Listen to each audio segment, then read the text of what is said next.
Good evening and welcome to another broadcast of Sunset News. In the next half hour of this program, we'll bring you news, sports, community talk, economic news and indicators, international news, as well as the weather forecast. I am Ashwin Berry. Now in the news tonight, the Institute for Public Policy Research this morning hosted a webinar on cybercrime laws and the state of the internet in Africa. The two main speakers, Dr. Alan Munoriarwa from the University of Johannesburg and Paul Kimumwe, the Senior Program Officer of the Collaboration on International ICT Policy in East and Southern Africa, spoke about the importance of including human rights in any cybercrime law. They also spoke about how governments are implementing and or abusing these across the African continent. In our next story, the United States of America has been a strong supporter of Namibia since independence. As a recipient of USAID support and further financial aid from the US President's Emergency Plan for AIDS Relief, Namibia has been able to become one of the success stories of the 1990 strategy in its fight against HIV and AIDS. Currently, the U.S. President, as part of his 2023 budget request, has applied for $60.4 billion for the Department of State and USAID. Amongst other international goals, these funds will also be dedicated to Namibia so as to ensure that the health sector can continue to provide a sound service, especially to young Namibian women. Now, in our next story, Namibia has been encouraged to reduce its corporate tax rate to attract investors and to bring it within touching distance of its Southern African Development Community peers who have lower corporate tax rates. Namibia, which has a corporate tax rate of 32%, together with Mozambique, is only topped by Zambia, which has a corporate tax rate of 35%. Elsewhere in the SADC region, Tanzania 30%, South Africa 27%, Angola 25%, Zimbabwe 25%, Botswana 22%, Madagascar 20%, and Mauritius 15% offer more competitive corporate tax rates. Reflecting on the corporate tax rates, Simone Storm Securities economist Theo Klein said there is a need to reduce the corporate tax rate as it is a deterrent to investment. Namibia's tax competitiveness is an issue we have raised since 2012, and it remains a deterrent in attracting foreign business to relocate or establish themselves in Namibia, he said. The allocation of $229 million Namibian dollars to AgriBusDev over the next 3 years has been justified by Public Enterprises Minister Leon Schuster, who says it is still expected to continue with its operations until the process has been completed. AgriBusDev is set to receive 75 million Namibian dollars this year and 77 million in 2023-24 and 2024-25 respectively, according to budget information provided by the Finance Ministry. Cabinet approved the winding up of the parastatal, with its green schemes set to be offered to private operators on a public-private partnership basis, it announced. Reflecting on the allocation, Eustace said it was necessary despite the green scheme operator's business coming to a halt and the transfer of its staff to central government.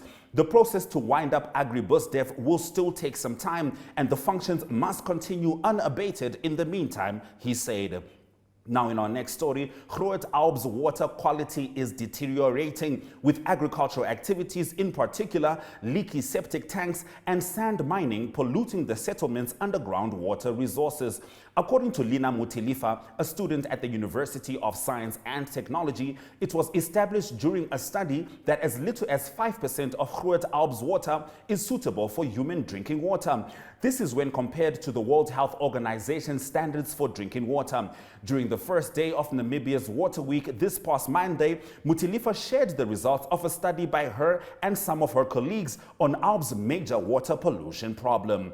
Now in our last top story, arrested, released, and then re-arrested. This is the drama that took place today at the Windhoek Magistrates Court when the former magistrate Walter Roes Mostert was released by Magistrate Ivan Gawanab as the warrant for his arrest after he escaped from custody had not been signed by a magistrate.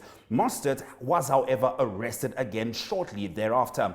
He is facing 29 charges related to the forgery of IDs and passports as well as fraud. That's why girls don't take papers up.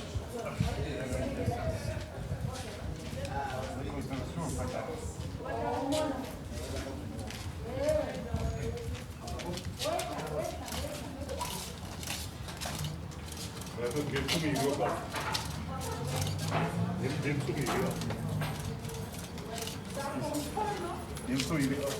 ander ons die nasbrief moet nie geteken het nie. Dat ek arresteer is.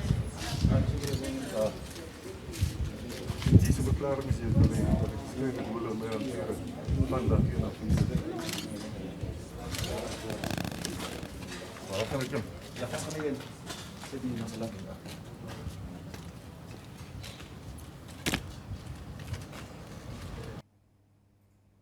Those were our top stories. Now in community news tonight, we look at the Roads Authority of Namibia opening up a number of pop-up centers, this year's annual Genocide Reparation Walk, and World Skills Africa. Stay with us.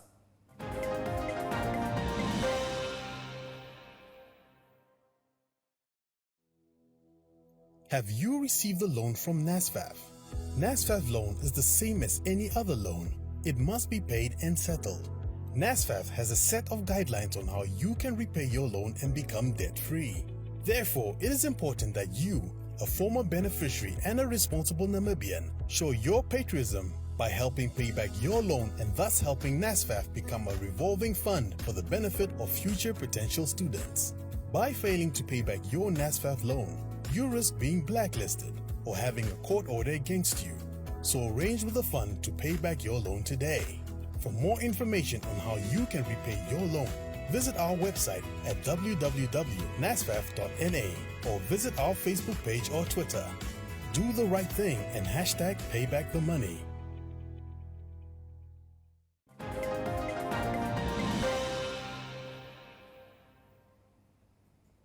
Thank you for staying with Sunset News. Let's get into today's community talk stories. Now, first up, the Roads Authority of Namibia opened up a number of pop-up centers across the country at various shopping centers to bring the services closer to the people. Yolanda Nell was more. In preparation for the Easter weekend upcoming in April, the Roads Authority of Namibia is offering a pop-up center in Verneuil Park starting on the 25th of March until Thursday, the 31st of March this year. A number of services will be available at the pop-up center, including vehicle license renewals and the deregistration of motor vehicles. The collection of driver license cards is only applicable on Saturday, the 26th of March this year. Motorists can also change their particulars and they will be open for general inquiries. Interested parties should note that they will only accept debit or credit card payments and no cash payments will be allowed at the pop-up center. The services will be available from 9 a.m. every morning until 5 p.m. in the afternoon. But it's not only Windhoekers that can make use of these pop-up centers in the capital. Those residing in Noord-Oever can go to the Noord-Oever Settlement Office between the 29th and the 30th of March between 8 a.m. and 5 p.m. Those in Ausenkier can go to the Ausenkier Community Center between the 31st of March and the 1st of April between 8 and 5 p.m. and here they can also change motor vehicle particulars, collection of driving license cards and learner license testing. The Roads Authority of Namibia hereby aims to bring the services closer to the people. Many thanks to Yolanda. Now, hundreds of Ovahereros and Namas participated at this year's annual Genocide Reparation Walk at Swakopmund this past weekend. The message was of unity in the suffering caused by the genocide, as opposed to the divisions being caused by the 18 billion Namibian dollars expected from Germany as compensation. Adam Hartman reports. Adam Hartman here for Namibia Media Holdings, Irungu 24/7. I'm currently here at Swakopmund, in the vicinity of the Swakopmund cemetery, which is the focal point of the annual Ovaherero Ovambanderu Genocide Foundation's reparation walk at Swakopmund. And this is to commemorate the victims of the 1904 to 1908 genocide under the German colonizers at the state. It's a commemoration of the concentration camp, one of the last concentration camps that our people died in horrendous way. Their skulls Women had to descalce their men, to deskin their men, to send the skulls to Germany. Broken bones were unburied here. These are unmarked graves of thousands of Hereros and Namas, people that have died here. We are here to reignite and to put the case across to the world, to Germany, that the Herero people do not have their land. They do not have a life, and we are fighting for the Germans to bring just reparation to our people. We are reigniting these days to teach current and future generations that a huge human wrong was done. The first 21st century genocide was done here. Yeah. We will keep it alive for people to realize that an injustice was perpetrated against us. History must be remembered in context. Justice must be served to those that were wrong, and we should build bridges of unity amongst our people, our German citizens, that are Namibians, Herero citizens, Namas. We need to build cohesion in one country, but there must be justice. I am really very, very glad to be here today. As even 2007, when the first liberation walk started, I was there. And there was no even Nama traditional leaders. It was me, Ida Hoffman, who have led Chimokaimo Riroko. For me, it is that, when people standing up like this, although the divisions are there, for me it is there. The division come in for money, but the money will never heal the wounds. Never, never. We have to talk about the traumas that we are in, and that will make that way we'll be together, standing together to fight for one thing. We have to come together so that we can see ways. How can we heal the wounds of the past?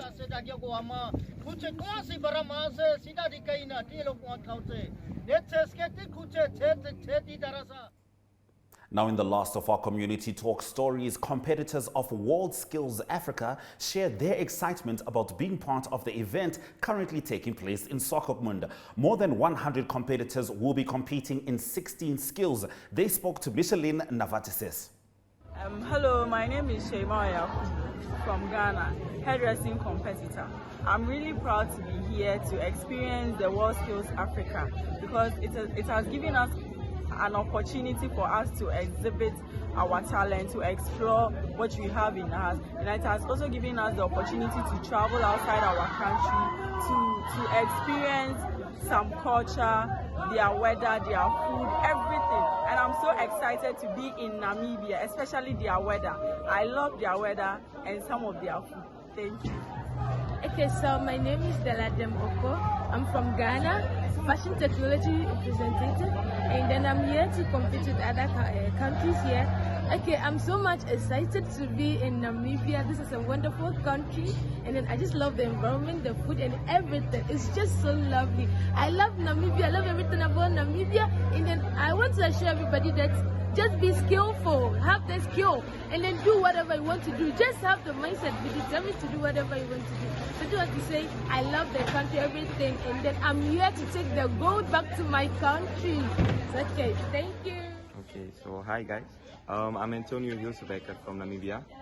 I'm a competitor in the electrical skill area, and I'm representing my country.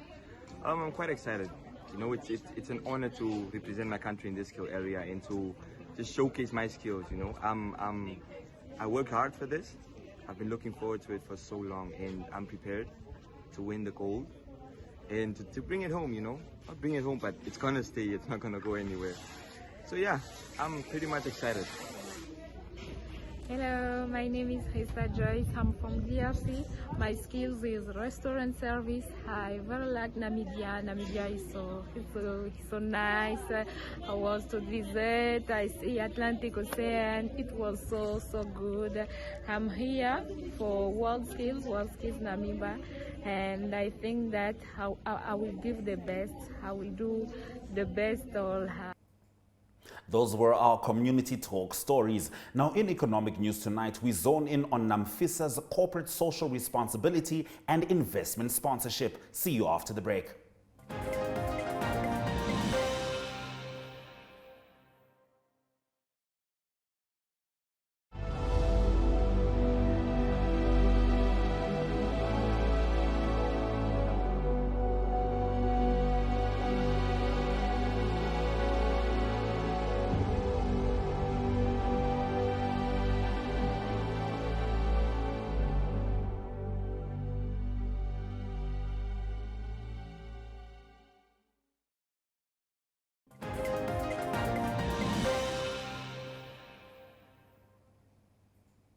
Now, during the financial year ended 31 March 2022, NAMFISA's corporate social responsibility and investment sponsorship to institutions and individuals was worth 364,000 Namibian dollars.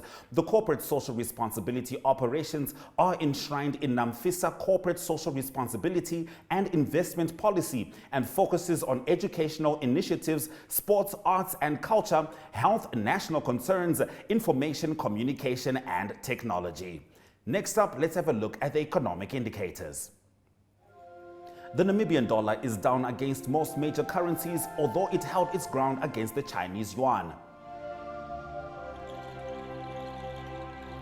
Very little movement was recorded on the Namibian Stock Exchange, although Namibian breweries bettered by 0.01%. Trustco stock is down with 4.8%. The local index is slightly stronger and the overall index is down with 0.17%. Zinc is up while the other commodities are down. Brent crude oil with a 7% dip. Up next is tomorrow's weather predictions. Stay with us.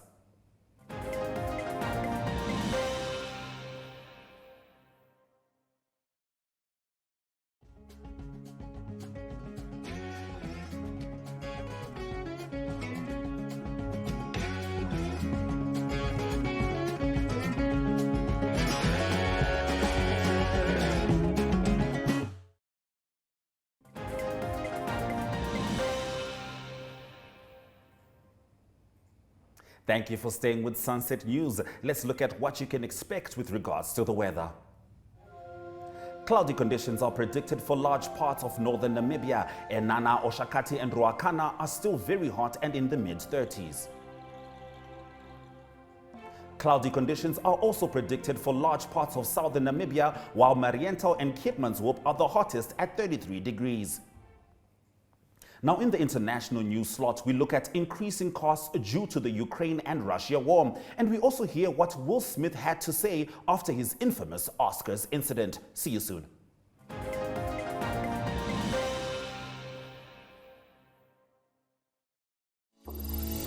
Go far with Paratus. Go further with Paratus Fiber. Paratus offering high-speed, reliable fiber connectivity, starting from only 599 Namibian dollars per month. Unlimit your lifestyle and visit na.paratus.africa for more information. Always prepared. Paratus.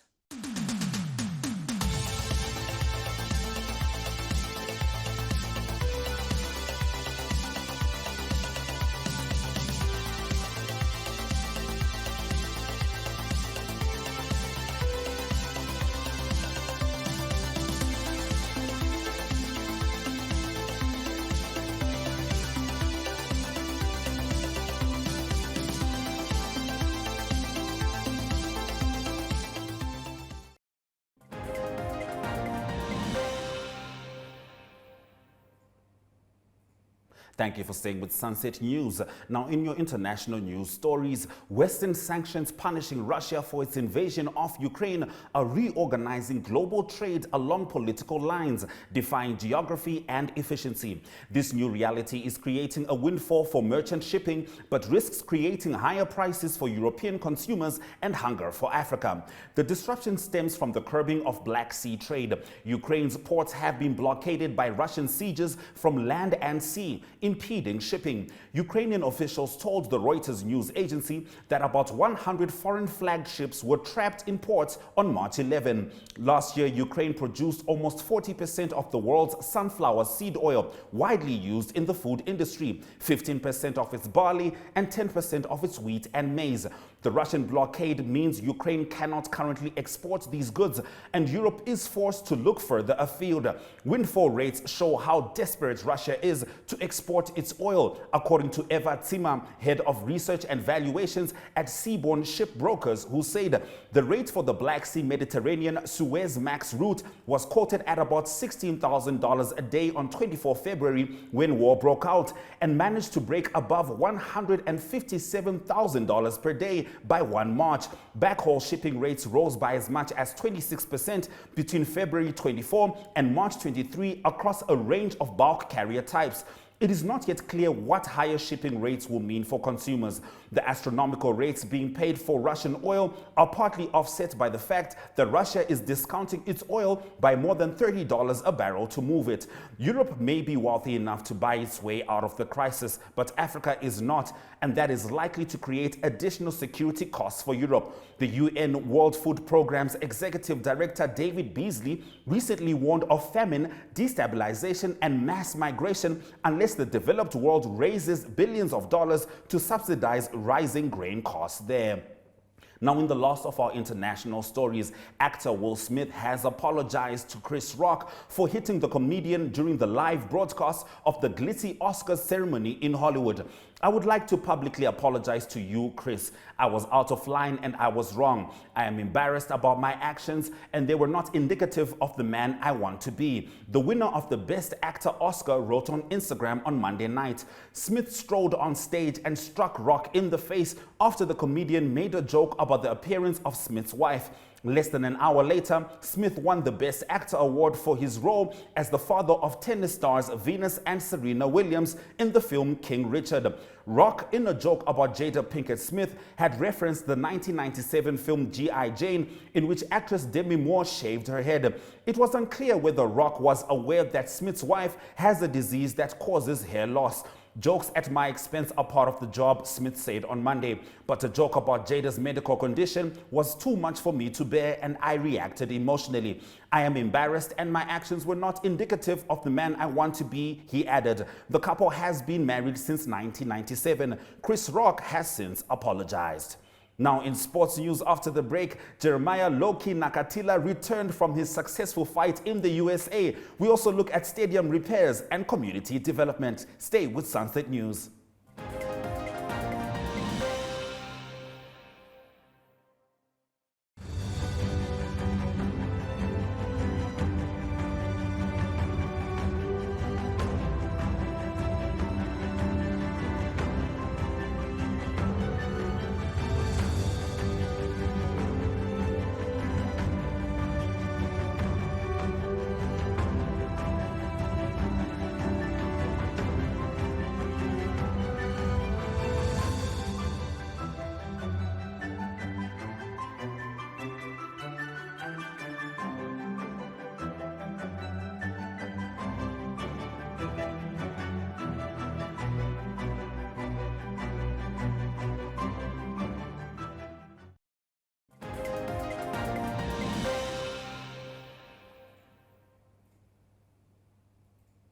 This is Sunset News and these are your sports stories. Local boxer Jeremiah Loki Nakatila today returned back from the USA following his fight against Mexico's Miguel Berchelt.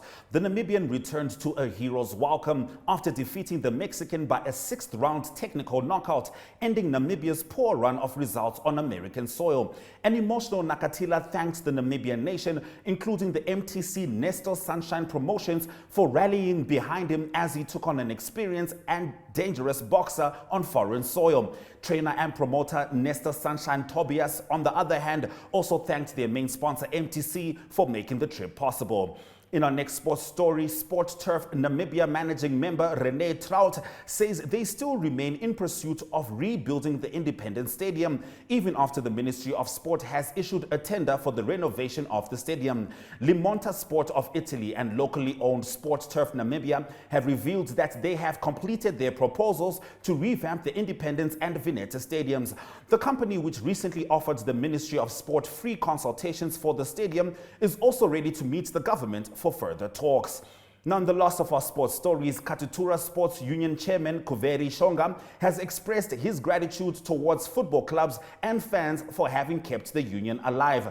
Shonga believes that local sport in the heart of the capital city has taken a steady improvement even after it was affected by the coronavirus pandemic, which halted activities. The chairman felt that the response from the public and teams in general has given him hope that football and netball activities hosted by the union will continue to shine bright. Those were our sports stories. After the break, your highlights.